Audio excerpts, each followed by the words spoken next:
잘 오셨습니다. 우리가 입으로 이야기할 수는 없지만 주변 사람들에게 좀 눈으로 이렇게 인사했으면 좋겠습니다. 참 잘 오셨습니다. 오랜만에 얼굴 보시는 것 같죠? 이제 우리가 이 현장의 예배와 현장의 기도회를 회복할 때가 되었습니다. 우리가 힘들고 어려운 시기들을 잘 겪어내고 이제 모여서 예배하고 또 모여서 기도할 수 있는 시간들이 곧 다가올 것 같습니다.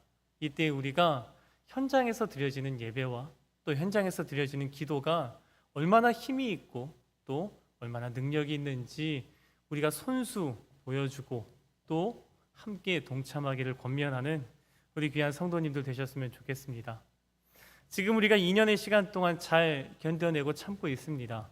지금 이 순간에 여러분에게 무엇 때문에 힘드십니까? 라고 묻는다면 대부분 다 이렇게 말씀하시겠죠. 코로나 때문에 힘듭니다.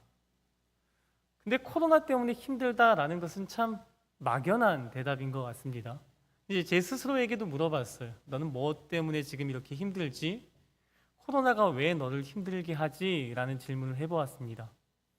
사실 코로나가 직접적으로 제게 영향을 끼치는 건 극히 적습니다. 뭐 거리두기 불편한 것, 생활하는 거 불편한 것, 뭐 여러 가지 요소들이 있겠지만 직접적으로 저를 힘들게 하는 건 별로 없는 것 같아요. 근데 다만 코로나 때문에 힘든 이유는 코로나 이전과 코로나 이후의 삶이 좀 많이 바뀌었기 때문에 그렇습니다. 코로나 이전에는 제가 내일 삶이 어떻게 진행될지 제 손바닥에 있었습니다. 내일 아침에 어떻게 하고 오후엔 어떻게 하고 그 다음엔 어떻게 하는지, 다음 주일에는 우리가 어떻게 사역을 하고 다음 주일에는 우리가 어떻게 예배를 드리고 다음 주일에는 우리가 어떻게 모여서 기도회와 또 교육을 할 것인지 이 손안에 있었던 거죠. 제가 통제할 수 있었습니다. 근데 코로나 이후 시대가 된 지금은 제가 통제할 수 없는 상황입니다. 거리두기가 2주마다 개편되죠. 당장 다음 주면 또 개편될 텐데 개편될 때마다 몇 퍼센트의 인원을 받아야 되는지, 또 그 인원을 어떻게 선정해야 되는지, 또 온라인으로 예배가 드려지는 그 많은 순간에선 어떻게 온라인으로 우리 아이들과 또 성도들과 예배할 수 있을지에 대해서 계속 제가 통제할 수 없는 수많은 변수들이 불쑥불쑥 튀어나오는 겁니다. 제가 통제할 수 없기 때문에 불편하고, 제가 통제할 수 없기 때문에 불안하고, 내가 통제할 수 없기 때문에 그것 때문에 할 수 없다는 그것 때문에 절망감이 드는, 그래서 코로나19 때문에 지금 내 자신이 어려운 게 아닐까라고 생각합니다. 여러분도 마찬가지겠죠. 사실 코로나 초기에는 이렇게 통제할 수 없는 상황이 걷잡을 수 없이 번질 때가 있었습니다. 제가 얼마 전에 미국에서 오신 목사님 한 분과 이야기를 나눌 시간이 있었어요. 저랑 같이 공부하셨던 분인데 그분이랑 계속 이야기를 나누다 보니 초기 미국이라는, 그리고 미국 중에서도 굉장히 잘 살다는 뉴욕, 그 뉴욕시에서 벌어진 일이 참 아이러니하게도 되게 좀 불편하기도 하고 되게 우습기도 했습니다. 한참 코로나 확진자들이 막 범람하고 있는 그 시기에 그 교회 성도들 가족들도 코로나의 확진자들이 많았던 거죠. 근데 그 확진자들이 병원에 전화를 합니다. 제가 증상이 이러이러해서 지금 코로나에 확진된 것 같습니다 라고 하면 미국, 뉴욕 그 대도시의 병원에 사는 이야기가 지금 우리가 해줄 수 있는 게 없다는 겁니다. 그리고 감염의 위험이 있으니 병원에 나오지 말라는 거예요. 아무것도 해줄 수 없는 상황에서 그 믿음의 식구들이 각 처소에서 할 수 있는 일은 타이레놀 먹으면서 버티는 거랍니다. 그런데 그렇게 버티지 못하는 어르신들 중에서 꽤 다수가 소천하셨고, 그래서 젊은 사람들 가운데에도 그것이 좀 트라우마로 남았다라는 이야기를 들었어요. 참 안타깝죠. 우리가 선망하고 또 우리가 선진국이라고 이야기하는 미국 대도시 뉴욕에서 일어난 일입니다.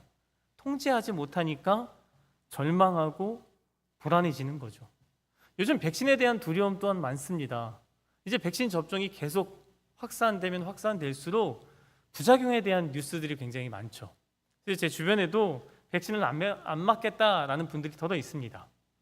맞는 게 좀 두렵다, 그리고 맞고 나서 후유증에 좀 시달린다, 아프다라고 이야기하시는 분들이 많아요. 이것 또한 마찬가지 두려움이라고 생각합니다. 우리가 백신 맞아서 아프고 힘들다라는 상황, 그것을 두려워하는 이유는 백신을 우리가 컨트롤해서 이 백신이 100% 능력이 있다라는 확신이 있거나 아니면 우리 인간이 그런 능력이 있어서 이걸 다 정밀하게 컨트롤해서 백신을 놓는 게 아니기 때문에 백신을 맞는 것도 불안하고 두려운 거죠. 그러니까 지금 코로나 시대에 제 자신도 그렇고 많은 사람들이 두려워하는 그 근저에는 내가 제어할 수 없는, 내가 통제할 수 없는, 내가 어찌할 수 없는 일들에 대한 두려움, 그 불안함이 그 근저에 있다는 거죠. 그렇다면 이때 우리가 어떻게 살아가야 하느냐라는 사실들을 저는 목사니까 성경을 통해서 찾아봐야 합니다. 그럼 이렇게 통제했던 상황이었는데 그 통제 불능의 상황을 맞아서 힘겨웠던 시대가 어느 시대인가, 그리고 그 시대를 좀 적나라하게 이야기했던 때, 그리고 그 성경 말씀은 어디인가라고 생각해 보니 예레미야 애가인 것 같습니다. 예루살렘 성전 그리고 예루살렘이라는 그 성읍이 함락된 그 시점에 이 예레미야가 그 모든 과정들을 지켜보고 눈물로 쓴 노래가 바로 예레미야 애가입니다. 근데 586년에 예루살렘이 함락이 됩니다. 근데 이 예루살렘이 함락되니까 아, 그런가 보다라고 생각되시죠. 그런데 그 예루살렘 성 안에 있었던 그 누구도 예루살렘이 함락될 것이다라고 생각한 사람은 전혀 없었습니다. 단 한 사람 있었죠. 하나님의 말씀을 받았던 예레미야. 그 예레미야 빼고는 모든 사람들이 절대로 예루살렘 성은 함락되지 않는다라고 굳게 믿고 있었습니다. 우리는 그 믿음이 그냥 단순한 믿음인가 보다라고 생각이 되시겠죠. 실제 지도상으로 예루살렘 성의 위치를 보면 여러분이 고개를 끄덕이실 겁니다. 양 옆으로 깊은 계곡이 흘러가고 있어요. 물론 물이 흐를 때가 있고 안 흐를 때가 있습니다. 깊은 절벽이죠. 그 절벽의 중앙에 섬처럼 떠 있는 곳이 예루살렘입니다. 이 예루살렘으로 올라가는 곳은 정문 하나밖에 없어요. 나머지 3면이 다 낭떠러지입니다. 이 예루살렘을 함락시키는 게 얼마나 어렵겠습니까? 이 난공불락 그 예루살렘 성에 산다는 것 자체가 얼마나 자부심이 크겠습니까? 그 누구도 우리를 멸하지 못한다는 거죠. 그 누구도 우리 예루살렘을 함락하지 못한다는 겁니다.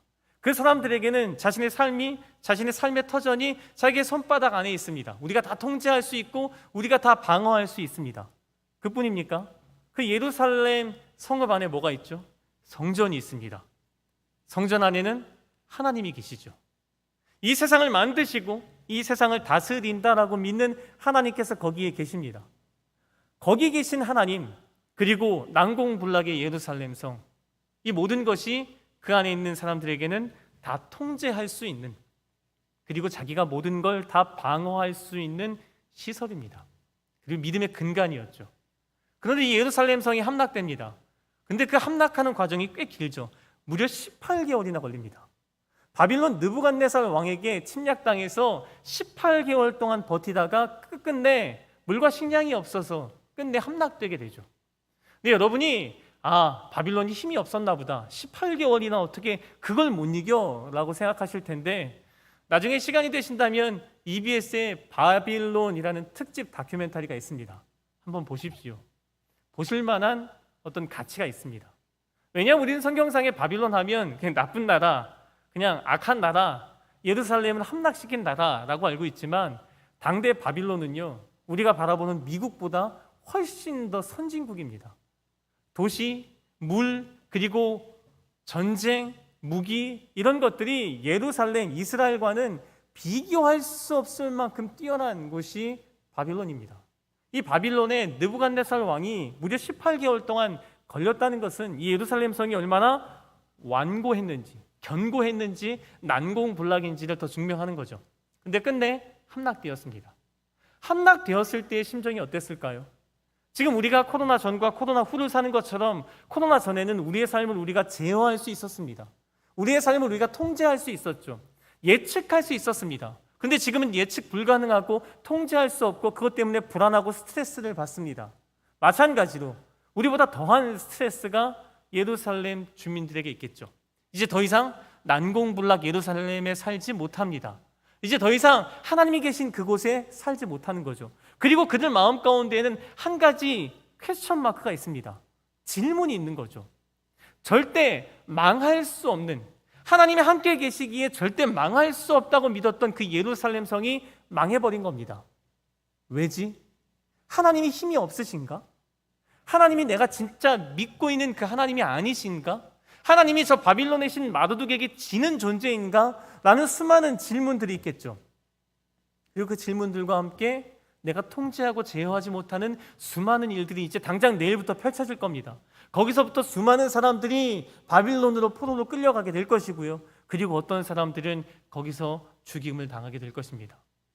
통제할 수 없는 그 불안함, 통제할 수 없는 그 절망, 그 아픔 속에서 과연 우리는 무엇을 해야 되고, 그리고 그들은 무엇을 해야 되는지 예레미야가 이 예레미야 애가에 잘 기록해놨습니다.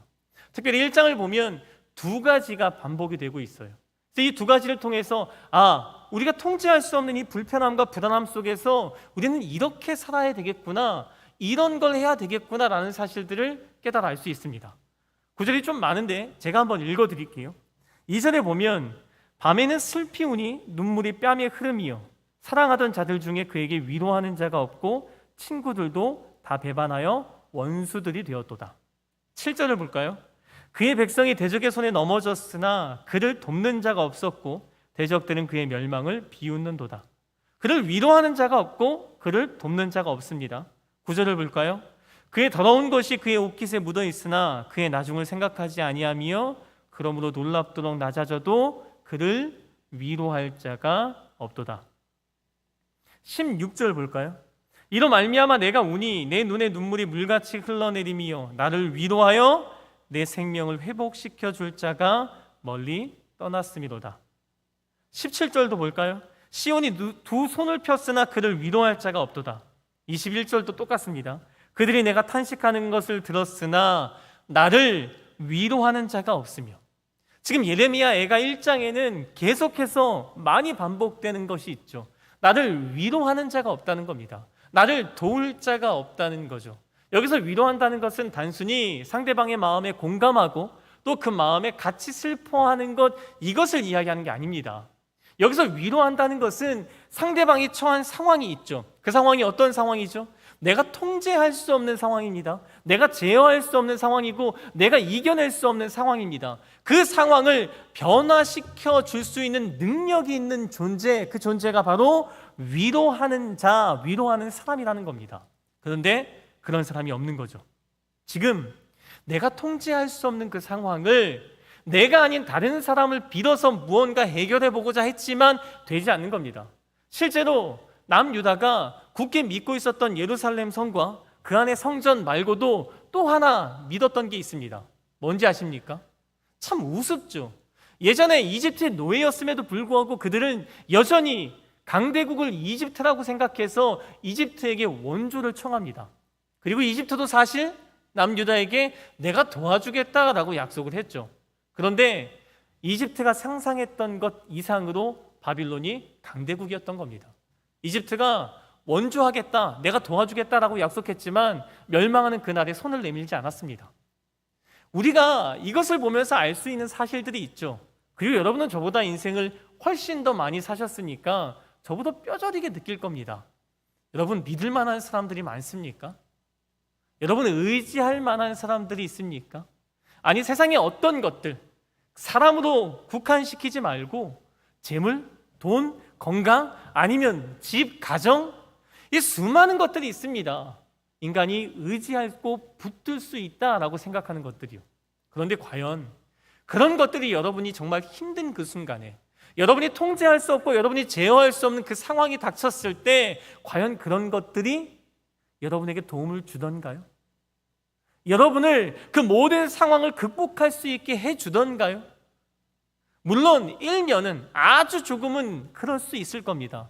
그런데 여러분이 경험했듯이, 그리고 저도 경험했듯이 그런 일들은 일어나지 않습니다. 지금 코로나19 상황을 보십시오. 강대국 미국이라고 이야기하지만, 그리고 선진국 영국이라고 이야기하지만 수많은 환자들 때문에, 또 또 확진자들 때문에, 그리고 정책들 때문에 얼마나 혼란을 겪고 있습니까?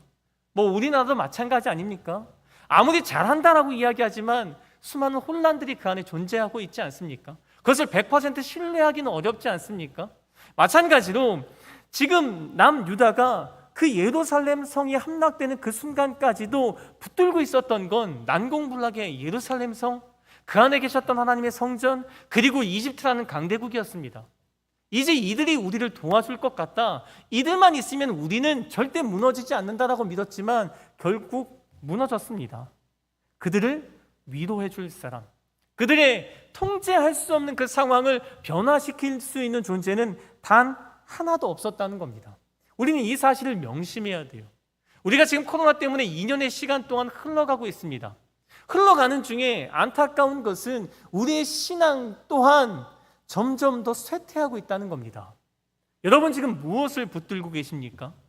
여러분이 하나님을 소중히 여기고 하나님께서 우리의 모든 삶을 변화시킬 수 있는 유일한 존재임을 인정하고 또 그것을 통해서 여러분의 삶의 예배와 그리고 여러분의 현장의 예배가 거기에 합당하게 드려지고 있습니까? 여러분 하나님 외에 다른 것들 혹시 붙들고 있는 것 있지 않습니까? 저도 굉장히 많을 겁니다. 제 안에 제가 생각해내지 못했던 수많은 것들을 제가 지금도 붙들고 있을 거예요. 하나님을 믿는다라고 이야기하지만 우리는 삶에서 수많은 다리들을 걸쳐놓고 있습니다. 내가 이것도 믿고 저것도 믿고 이것도 믿고 이것도 믿고 내가 여기에도 다리를 걸쳐놓고 이 힘들고 어려운 순간에 얘가 좀 힘이 되겠지, 이 힘들고 어려운 시간에 이런 것이 좀 도움이 되겠지라고 생각하는 것들이 굉장히 많습니다. 물론 그런 것들이 도움이 될 수도 있겠죠. 그러나 지금 예레미야 애가가 이야기하는 것은 그 수많은 것들, 여러분이 붙들고 의지하는 그 많은 것들이 전혀 도움이 되지 않는다라는 사실입니다. 그것은 우리를 위로할 수 없다는 거예요. 우리가 통제하지 못하고 제어하지 못하는 그 상황을 변화시킬 능력이 그것에게는 없다라는 겁니다. 그것이 사람일지언정, 그것이 어떤 재물일지언정, 아니면 권력일지언정, 힘일지언정, 그 모든 것을 막론하고 그것들은 힘이 없다라는 사실들을 우리에게 이야기하고 있습니다. 그리고 두 번째 반복되는 것이 있습니다. 또 말씀을 몇 절 보겠습니다. 5절입니다. 여호와께서 그를 곤고하게 하셨습니다. 12절입니다. 여호와께서 그의 진노하신 날에 나를 괴롭게 하신 것이로다. 14절입니다. 내가 감당할 수 없는 자의 손에 주께서 나를 넘기셨도다. 15절입니다. 주께서 내 영토한 나의 모든 용사들을 없는 것 같이 여기시고 성회를 모아 내 청년들을 부수시며 처녀딸 유다를 내 주께서 술틀에 밟으셨도다. 17절입니다. 여호와께서 야곱의 사방에 있는 자들에게 명령하여 야곱의 대적들이 되게 하셨으니, 지금 계속해서 반복되는 게 뭐죠? 여호와께서, 주께서입니다. 지금 예루살렘 성이 함락되고 그들이 포로로 끌려가는 그 끔찍한 상황, 지금 내가 무언가 할 수 없는 상황, 내가 통제하고 제어하지 못하는 상황, 그 상황을 초래하신 분이 누구다라는 거죠? 지금 주님이다라는 겁니다. 이것은 단순히 예레미야가 주께서 이렇게 하셨으니 원망합니다, 불평합니다 라는 이야기가 아닙니다. 하나님을 향해서 탄식하는 이야기도 아닙니다. 지금 계속 반복적으로 여호와께서 하셨다, 주께서 하셨다라고 이야기하는 그 근원적인 이유가 있습니다. 그 이유가 무엇입니까? 앞서 이야기했던 것처럼 위로할 자가 없는 상황, 앞서 말씀드렸던 것처럼, 그리고 반복적으로 예레미야가 이야기했던 것처럼 우리가 무엇을 붙들고 있든지 그것은 지금의 상황, 내가 통제하지 못하고 내가 제어하지 못하는 그 상황을 변화시킬 능력이 없다라는 거죠. 그런데 그 능력을 갖고 계신 분이 유일하게 한 분이 있다는 겁니다. 그분이 누구죠? 지금 이 상황을 이끌어 가시는 주님, 여호와라는 겁니다. 지금 예루살렘 성을 함락시키신 주님, 지금 우리가 고난을 당하게 하신 그 주님, 지금 우리가 고통의 그 길들을 걷게 하신 그 여호와께서 우리가 통제하지 못하고 우리가 제어하지 못하고 그래서 불안해하고 그래서 절망에 빠지는 그 모든 상황들을 제어할 능력이 있다라는 사실들을 지금 예레미야 애가가 이야기하고 있는 겁니다. 그래서 18절 보십시오. 여호와는 의로우시도다. 그러나 내가 그의 명령을 거역하였도다. 이 말씀은 좀 이렇게 번역을 매끄럽게 했으면 좋겠다라는 구절입니다. 왜 매끄럽게 해야 되냐면 여호와는 의로우시도다라는 말이 좀 더 풀어서 설명할 필요가 있습니다. 여호와는 의로우시다, 여호와는 정의로우시다, 공의로우시다 이런 의미가 사실 아닙니다. 여기서 여호와는 의롭다라는 것은 여호와께서 하신 일은 옳다라는 겁니다. 무엇이 여호와께서 하신 일이죠? 지금 예루살렘 성이 함락된 일입니다. 이스라엘 백성들에겐 끔찍한 일이죠. 이스라엘 백성들에겐 고통스러운 일입니다. 지금 내가 통제하지 못하고 내가 제어하지 못하는 그것 때문에 절망하는 일입니다. 그런데 그 일, 여호와께서 하신 그 일이 100% 옳다라는 겁니다. 이 믿음이 있어야 돼요. 우리는 이 세상을 살아가면서 수많은 고난과 어려움들을 만납니다. 근데 그 수많은 어려움과 고난 앞에서 하나님께 불평하고 원망할 때가 많죠. 그런데 하나님을 인정하는 사람은 적습니다. 코로나19가 우리의 삶에 덮쳐왔습니다. 우리의 예배의 자리가 혼란스러워지고 교회에 모이는 것조차 힘들어지는 상황들이 계속해서 반복되어졌고 2년 동안 힘에 겨웠습니다. 근데 이 상황 가운데 원망하고 불평하는 사람은 많지만 이 상황을 우리에게 베푸신 하나님, 이 상황을 인도하시고 다스리시는 하나님을 인정하는 사람은 극히 드물다라는 겁니다. 지금 예레미야가 애가를 통해서 이야기하는 바가 그것입니다. 주님께서 하셨습니다. 여호와께서 하셨습니다. 그런데 그 여호와께서 하신 그 일, 우리가 보기에는 답답하고 우리가 보기에는 막막하고 우리가 보기에는 잘못된 일 같은 그 일이 100% 옳다라는 겁니다. 그럼 그분이 옳으시다면 누가 무엇이 틀린 거죠? 그 다음 구절입니다.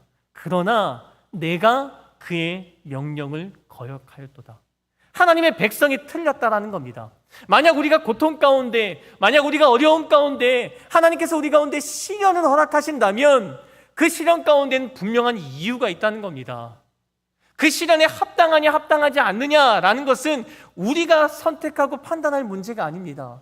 하나님께서 그 시련을 주셨다면 우리 편에서 우리의 실수와 우리의 잘못과 우리의 죄악들을 되돌려봐야 된다는 겁니다. 우리의 죄가 무엇인지, 이 어려움과 시련을 주신 하나님의 이유가 무엇인지에 대해서 깊이 고민하고 물어보고 기도해야 봐야 한다는 거죠. 지금 예레미야가 계속해서 이야기하는 것은 통제할 수 없는 상황을 만납니다. 근데 그것을 통제해 보고자 수많은 것들의 손을 내밀어도 그 누구도 우리를 위로하거나 그 상황을 변화시킬 수 없다는 거죠. 근데 유일하게 그 상황을 변화시킬 수 있는 분이 있는데 그분이 누구시냐? 지금 우리의 삶의 어려움을 초래하신 분, 지금 우리의 삶의 시련을 허락하신 분, 지금 우리의 삶의 코로나19라는 원인도 이유도 모를 그 어려움들을 우리에게 허락하신 분, 바로 우리가 믿는 하나님이라는 겁니다. 그리고 그분이 하시는 일은 100% 옳다라는 거예요. 그럼 여기까지 이야기하면 예레미야 애가가 기대하는 반응은 무엇이겠습니까? 우리가 통제할 수 없으니까 자포자기야. 우리가 제어할 수 없으니까 자포자기야. 이제 우리가 모여서 예배드리기 힘드니까 그냥 온라인으로 드리지 뭐. 우리가 그냥 기도하기 힘드니까 그냥 속으로만 기도하지 뭐. 우리가 기도의 자리 나오면 뭐해? 모일 수 없는데 나는 수많은 절망과 좌절 속에서 그냥 앉아있는 사람들, 그들을 또 그들의 반응을 기대한 것이 아닙니다. 여기까지 이야기하면 사람들이 어떻게 반응하기를 원했던 거죠? 이스라엘 백성들이 어떻게 응답해 주기를 원했던 거죠? 그래, 지금의 절망 가운데에서 우리에겐 소망이 있구나. 그래, 지금의 절망을 초래하신 분이 우리가 믿는 여호와 하나님이시라면, 우리가 그분께 돌아가기만 한다면, 우리가 그분의 말씀에 순종하기만 한다면, 우리가 그분의 말씀에 귀를 기울이기만 한다면 그분께서 우리를 회복시킬 수 있겠구나라는 소망을 얻게 되지 않겠습니까? 바로 지금 우리에게도 똑같은 소망의 말씀으로 예레미야가 이 노래를 부르는 겁니다. 절망 중에 불러야 하는 노래는 애가 슬픈 노래라고 제목을 지었지만 저는 그렇게 생각하지 않습니다. 절망 중에 우리가 예레미야와 함께 불러야 되는 노래는 슬픈 노래 애가가 아니라 이 슬퍼하는 그 노래를 통해서 진정한 소망을 찾는 겁니다. 하나님이 어떤 분이신지를 아는 거죠. 하나님이 어떤 능력의 존재인지를 우리가 깨닫게 되는 겁니다. 우리가 앞서 말씀드렸던 코로나 전과 코로나 후의 상황을 다시 한번 살펴보겠습니다. 여러분, 코로나 전에도 제가 앞서 말씀드렸던 것은 우리가 어떤 상황들을 제어할 수 있었다라고 이야기했습니다. 적나라하게 한번 보십시오. 여러분, 그랬습니까? 코로나 전 상황에 아마 조금은 지금보다는 좀 더 통제할 수 있고 제어할 수는 있었겠죠. 그런데 여러분의 인생을 여러분이 제어할 수 있었습니까? 여러분의 인생을 여러분이 이끌어갈 수 있었습니까? 그때 여러분이 생각했던 그 모든 계획대로 여러분의 인생이 술술 풀려갔습니까? 여러분 기억해 보십시오. 그때도 독감, 백신 맞았습니다. 주사 맞았죠. 그 주사 부작용으로 많은 사람들이 죽었습니다. 그리고 주사를 맞았음에도 불구하고 독감에 걸렸던 사람들 또한 수두룩하게 많습니다. 우리의 생각과 우리 의지, 그리고 우리가 통제할 수 있다고 생각하는 그 모든 것들이 사실 착각 아닙니까? 그때도 우리는 할 수 없었습니다. 지금도 더 많이 할 수 없게 될 뿐 그때와의 차이는 없습니다. 할 수 없습니다. 그걸 지금 예레미야 애가가 이야기하는 겁니다. 그럼 누가 할 수 있죠? 하나님만이 하실 수 있다는 겁니다. 그럼 어떻게 해야 되죠? 하나님을 붙들어야 합니다. 하나님을 의지해야 되죠. 하나님을 만나야 합니다. 하나님을 찾아야 합니다. 말씀을 통해서 내가 어떻게 살아야 하는지, 아니면 내가 지금까지 무엇에 잘못했는지 깨달아야 합니다. 그것이 지금 우리가 해야 할 일입니다. 그 일들을 하지 않으면 위드 코로나가 오든 코로나가 종식되든 우리의 삶에 별다른 변화는 없습니다. 우리의 삶에 코로나 이전과 이후에 커다란 변화는 없을 겁니다.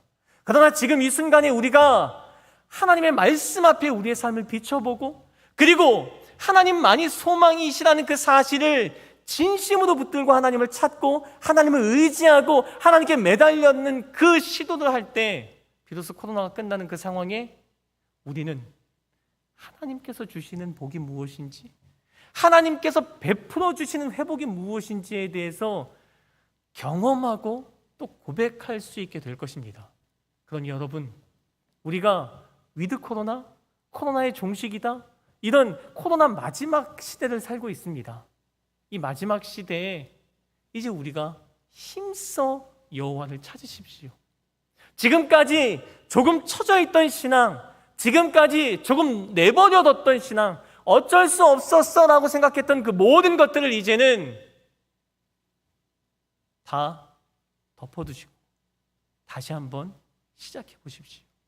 지금 이 자리에서부터 하나님을 찾는 일, 지금 이 자리에서부터 하나님만이 우리를 회복시키실 수 있다는 굳은 믿음으로 기도하시는 일, 그 일들을 시작해 보십시오. 그러면 바로 여러분의 삶에서 하나님의 회복이 나타나고, 그리고 여러분이 모인 이 공동체 안에서 하나님의 참된 회복이 무엇인지 나타나고, 그리고 이 자리에서 예배드리는 그 감격의 예배를 사모하는 사람들이 이곳에서 우리와 함께 하나님을 만날 수 있게 될 것입니다. 우리 기도하겠습니다.